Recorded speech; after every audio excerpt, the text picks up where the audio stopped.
श्री रामकृष्ण देव के उपदेश वचनामृत पृष्ठ क्रमांक 206 परिच्छेद 35 भक्तों के मकान पर। बलराम के मकान पर श्री रामकृष्ण नरलीला का दर्शन और आस्वादन। श्री रामकृष्ण दक्षिणेश्वर मंदिर से कलकत्ता आ रहे हैं। बलराम के मकान से होकर अधर के मकान पर और उसके बाद राम के मकान पर जाएंगे। अधर के मकान में मनोहर साई का कीर्तन होगा। राम के घर पर कथा होगी। शनिवार वैशाख कृष्ण द्वादशी 2 जून 1883 ईस्वी सन। श्री रामकृष्ण गाड़ी में आते आते राखाल मास्टर आदि भक्तों से कह रहे हैं, देखो उन पर प्रेम हो जाने पर पाप आदि सब भाग जाते हैं, जैसे धूप से मैदान के तालाब का जल सूख जाता है। विषय की वासना तथा कामिनी कांचन पर मोह रखने से कुछ नहीं होता। यदि विषय आसक्ति रहे तो संन्यास लेने पर भी कुछ नहीं होता, जैसे थूक को फेंककर फिर चाट लेना। थोड़ी देर बाद गाड़ी में श्री रामकृष्ण फिर कह रहे हैं, ब्राह्म समाजी लोग साकार को नहीं मानते। हंसकर नरेंद्र कहता है, पुत्तलिका। फिर कहता है, वे अभी तक काली मंदिर में जाते हैं। श्री रामकृष्ण बलराम के घर पर आए हैं। वे एकाएक भावाविष्ट हो गए हैं।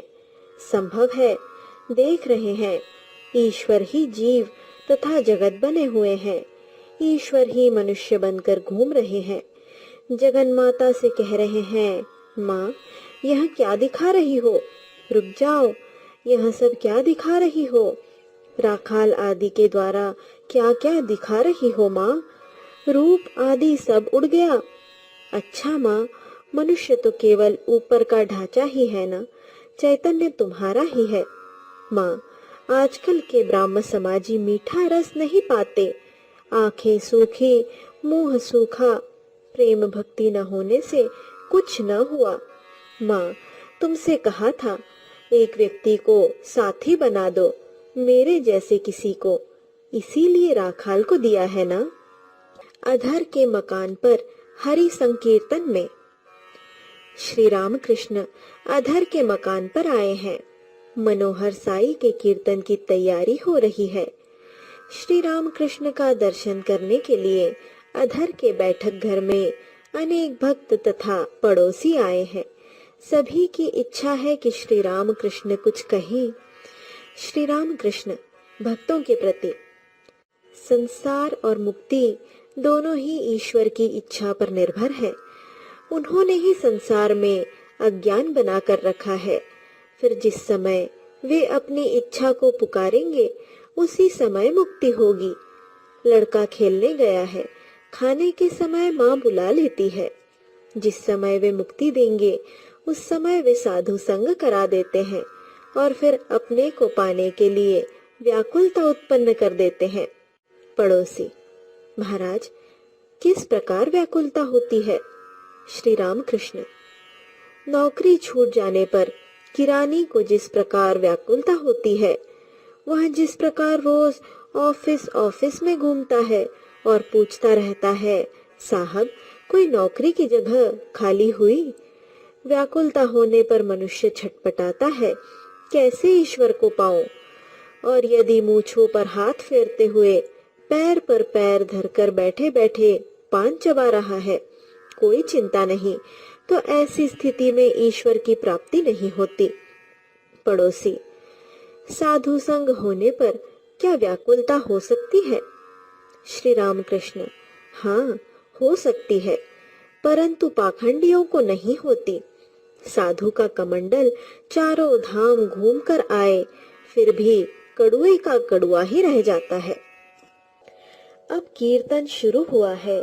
गोस्वामी जी कलह संवाद गा रहे हैं।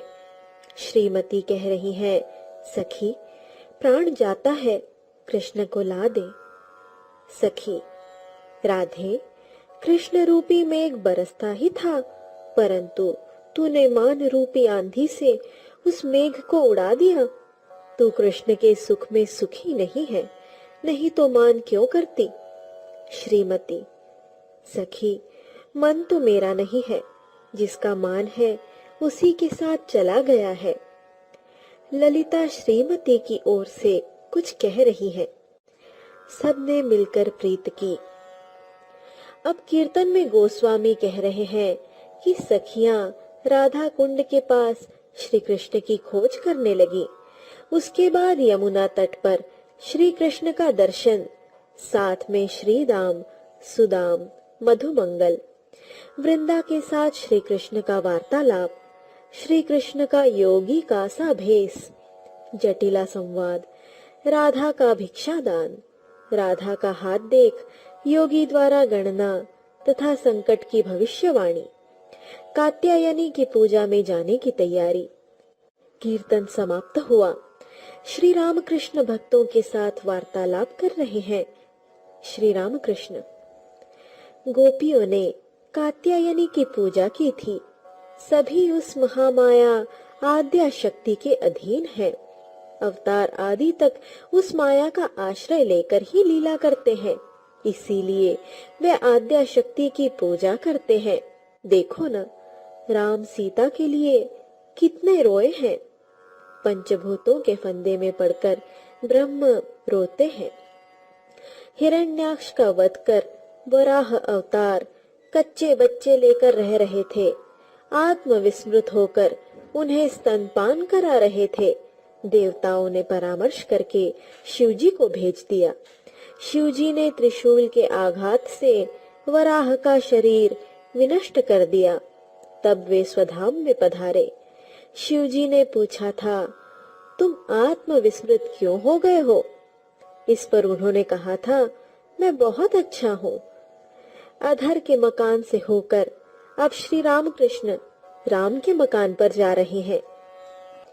रामचंद्र दत्त के मकान पर श्री रामकृष्ण। सिमुलिया मोहल्ले की मधुराय की गली में राम बाबू का मकान है। रामचंद्र दत्त श्री रामकृष्ण देव के विशिष्ट भक्त हैं।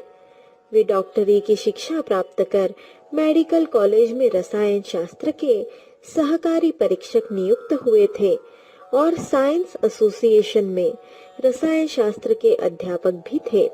उन्होंने स्वोपार्जित धन से यह मकान बनवाया था। इस मकान में श्री रामकृष्ण देव कुछ एक बार आए थे, इसीलिए यह मकान भक्तों के लिए आज तीर्थ के समान महान पवित्र है। रामचंद्र गुरुदेव की कृपा लाभ कर ज्ञान पूर्वक संसार धर्म पालन करने की चेष्टा करते थे। श्री रामकृष्ण देव मुक्त कंठ से राम बाबू की प्रशंसा करते और कहते थे, राम अपने मकान में भक्तों को स्थान देता है, कितनी सेवा करता है। उसका मकान भक्तों का एक अड्डा है। नित्य गोपाल, लाटू, तारक आदि एक प्रकार से रामचंद्र के घर के आदमी हो गए थे। इन्होंने उनके साथ बहुत दिनों तक एकत्र वास किया था। इसके सिवाय उनके मकान में प्रतिदिन नारायण की पूजा और सेवा होती थी। रामचंद्र श्री रामकृष्ण को वैशाख की पूर्णिमा को, जिस समय हिंडोले का श्रृंगार होता है, इस मकान में उनकी पूजा करने के लिए सर्वप्रथम ले आए थे।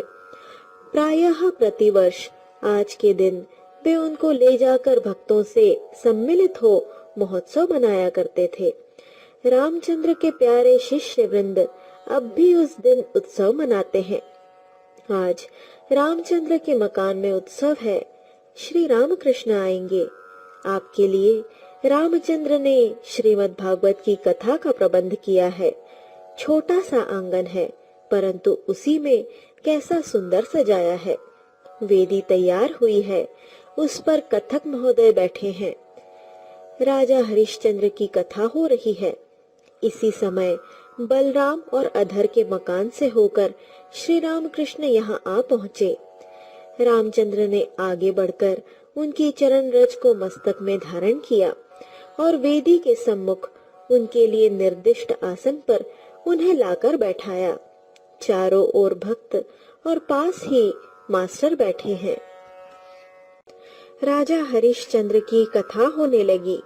विश्वामित्र बोले, महाराज, तुमने मुझे ससागर पृथ्वी दान कर दी है, इसलिए अब इसके भीतर तुम्हारा स्थान नहीं है, किंतु तुम काशी धाम में रह सकते हो, वह महादेव का स्थान है। चलो, तुम्हें और तुम्हारी सहधर्मिणी शैब्या और तुम्हारे पुत्र को वहां पहुंचा दे। वहीं पर जाकर तुम प्रबंध करके मुझे दक्षिणा दे देना। यह कहकर राजा को साथ ले विश्वामित्र काशी धाम की ओर चले। काशी में आकर उन लोगों ने विश्वेश्वर के दर्शन किए। विश्वेश्वर दर्शन की बात होते ही श्री रामकृष्ण एकदम भावाविष्ट हो अस्पष्ट रूप से शिव शिव उच्चारण कर रहे हैं। कथक महोदय कथा कहते गए। राजा हरिश्चंद्र दक्षिणा नहीं दे पाए, इसलिए उन्होंने रानी शैब्या को बेच दिया। पुत्र रोहितांश भी शैब्या के साथ चला गया। कथक महोदय ने शैब्या के ब्राह्मण मालिक के यहाँ रोहितांश के फूल तोड़ने और उसे सांप के द्वारा काटे जाने की कथा कही। उस अंधकाराच्छन्न काल रात्रि में संतान की मृत्यु हो गई। उसका अंतिम संस्कार करने के लिए कोई न था। गृहस्वामी वृद्ध ब्राह्मण शैया त्याग कर नहीं उठे। पुत्र के शव को गोद में लिए शैब्या अकेली ही श्मशान की ओर चल पड़ी। बीच बीच में बादल गरज रहे थे और बिजली कड़क रही थी। एक एक बार घोर अंधकार को चीरती हुई बिजली चमक दिखा जाती थी। भयभीत शोकाकुल शैब्या रोती हुई चली जा रही थी। पत्नी और पुत्र को बेचने पर भी दक्षिणा की राशि पूरी न होने पाई, इसलिए हरिश्चंद्र ने स्वयं को एक चांडाल को बेच डाला था। वे श्मशान में चांडाल बने बैठे थे। कर वसूल करने पर ही अग्नि संस्कार करने देंगे। कितने ही शव जल रहे हैं, कितने जलकर भस्मीभूत हो गए हैं। घोर अंधेरी रात में श्मशान कितना भयावना दिखाई दे रहा है। शैब्या उस स्थान पर आकर विलाप करने लगी। उस करुण क्रंदन को सुनकर ऐसा कौन है जो व्याकुल न हो, जिसका हृदय विदीर्ण न हो। सभी श्रोतागण रो पड़े। श्री रामकृष्ण क्या कर रहे हैं? वे स्थिर होकर कथा सुन रहे हैं, बिल्कुल स्थिर हैं। केवल एक बार आंख के कोने में एक बूंद आंसू छलक उठा, पर आपने उसे पोंछ डाला। आपने अधीर होकर रुदन क्यों नहीं किया? अंत में रोहिताश्व को जीवन दान, सब लोगों का विश्वेश्वर दर्शन और हरिश्चंद्र का पुनः राज्य लाभ वर्णन कर कथक महोदय ने कथा समाप्त की। श्री रामकृष्ण बहुत समय तक वेदी के सम्मुख बैठकर कथा सुनते रहे। कथा समाप्त होने पर बाहर के कमरों में जाकर बैठे। चारों ओर भक्त मंडली बैठी है। कथक भी पास आकर बैठ गए। श्री रामकृष्ण कथक से बोले, कुछ उद्धव संवाद कहो। कथक कहने लगे, जब उद्धव वृंदावन आए, गोपियां और ग्वाल बाल उनके दर्शन के लिए व्याकुल हो दौड़कर उनके पास गए। सभी पूछने लगे, श्री कृष्ण कैसे हैं? क्या वे हमें भूल तो नहीं गए? क्या वे कभी हम लोगों का स्मरण करते हैं? यह कहकर कोई रोने लगा, कोई उन्हें साथ ले वृंदावन के अनेक स्थानों को दिखलाने और कहने लगा, इस स्थान में श्री कृष्ण ने गोवर्धन धारण किया था। यहाँ पर धेनुकासुर और वहाँ पर शकटासुर का वध किया था। इस मैदान में गोओं को चराते थे। इसी यमुना के तट पर वे विहार करते थे। यहाँ पर ग्वाल बालों सहित क्रीड़ा करते थे। इस कुंज में गोपियों के साथ वार्तालाप करते थे। उद्धव बोले, आप लोग कृष्ण के लिए इतने व्याकुल क्यों हो रहे हैं? वे तो सर्वभूतों में व्याप्त हैं।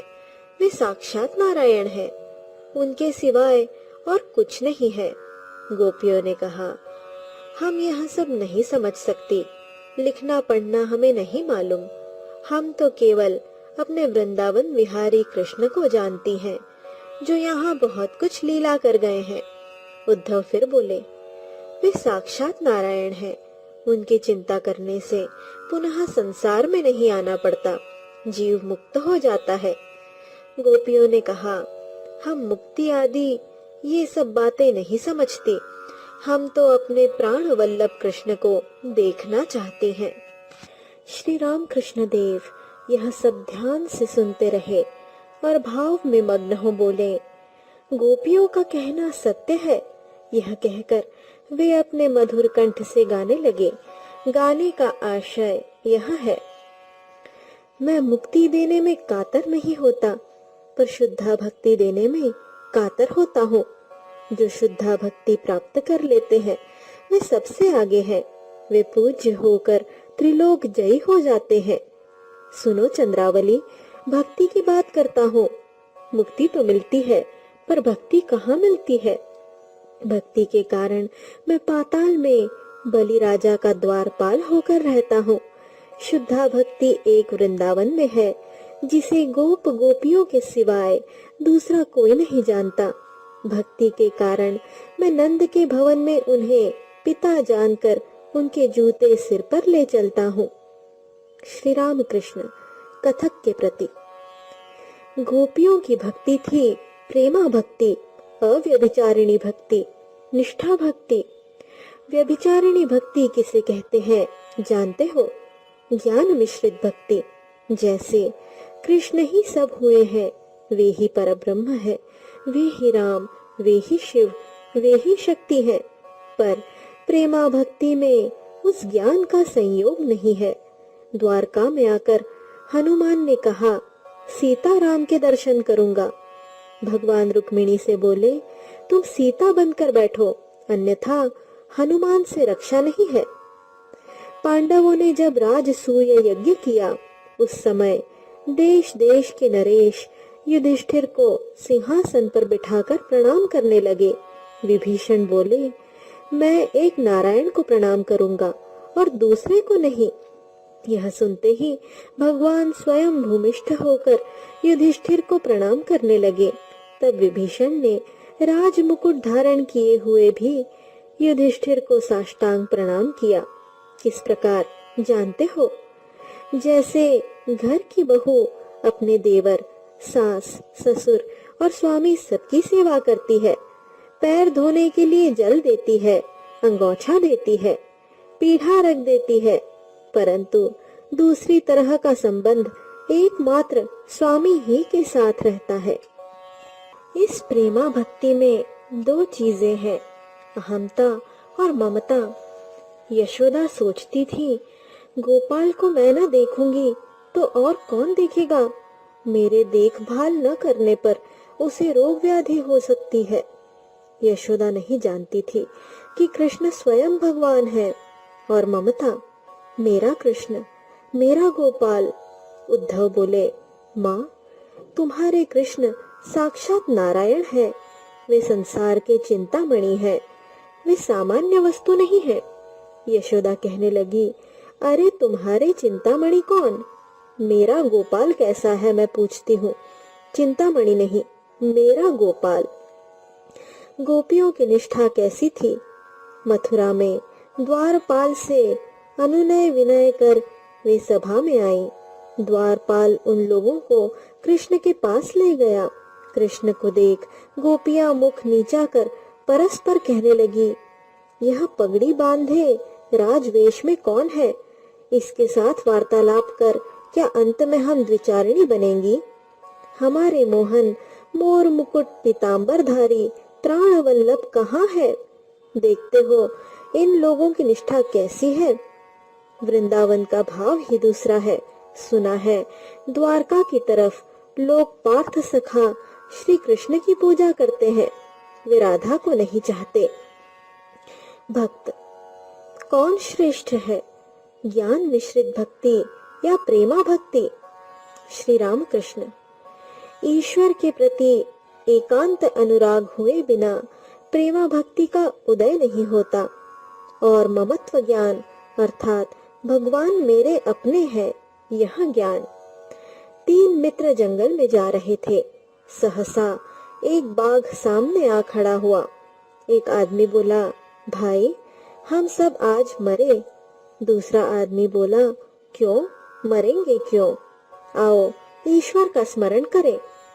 तीसरा आदमी बोला, नहीं, ईश्वर को कष्ट देकर क्या होगा, आओ इसी पेड़ पर चढ़कर बैठे। जिस आदमी ने कहा हम लोग मरे, वह नहीं जानता था कि ईश्वर रक्षा करने वाले हैं। जिसने कहा आओ ईश्वर का स्मरण करें, वह ज्ञानी था। वह जानता था कि ईश्वर सृष्टि स्थिति प्रलय के मूल कारण है। और जिसने कहा भगवान को कष्ट देकर क्या होगा, आओ पेड़ पर चढ़ बैठे, उसके भीतर प्रेम उत्पन्न हुआ था, स्नेह ममता का भाव आया था। तो प्रेम का स्वभाव ही यह है कि प्रेमी अपने को बड़ा समझता है और प्रेमास्पद को छोटा। वह देखता है कहीं उसे कोई कष्ट न हो। उसकी यही इच्छा होती है कि जिससे प्रेम करे उसके पैर में एक कांटा भी न चुभे। श्री राम कृष्ण देव तथा भक्तों को ऊपर ले जाकर अनेक प्रकार के मिष्ठान्न आदि से राम बाबू ने उनकी सेवा की। भक्तों ने बड़े आनंद से प्रसाद पाया।